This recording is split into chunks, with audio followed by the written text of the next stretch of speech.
नमो बुद्धाय, जय भीम साथियों। मैं पूनम बौद्ध। और साथियों, जैसे कि आप सभी लोग जानते हो कि आज 5 सितंबर है और शिक्षिका दिवस है। तो सबसे पहले शिक्षिका दिवस की आप सभी को हार्दिक शुभकामनाएं देती हूं।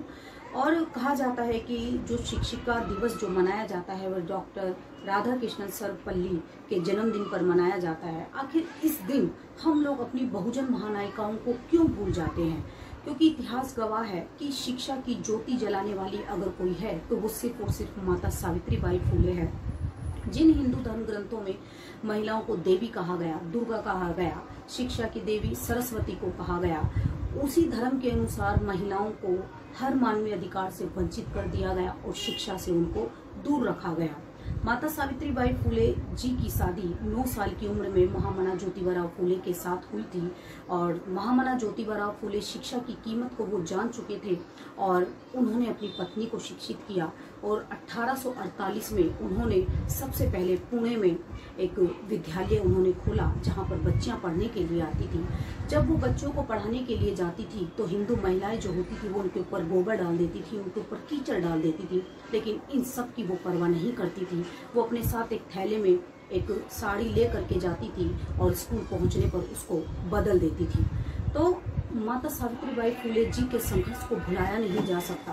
उस समय समाज में बहुत सारी कुरीतियां उस समय समाज में फैली हुई थी। अशिक्षा थी, बाल विवाह था, सती प्रथा थी, विधवा महिलाओं के साथ शोषण होता था।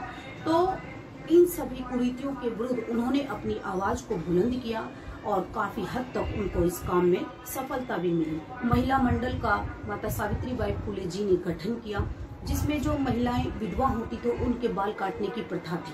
तो माता सावित्रीबाई फुले उन नाइयों के पास गई जो उन महिलाओं के बाल काटता था, तो उनको बात वो समझाई कि ये गलत रीति रिवाज है, गलत परंपराएं जो चलती हुई आ रही है। वो बात उन नाइयों की समझ में आ गई और उन्होंने ये प्रण किया कि आज के बाद हम किसी भी विधवा महिला के बाल नहीं काटेंगे।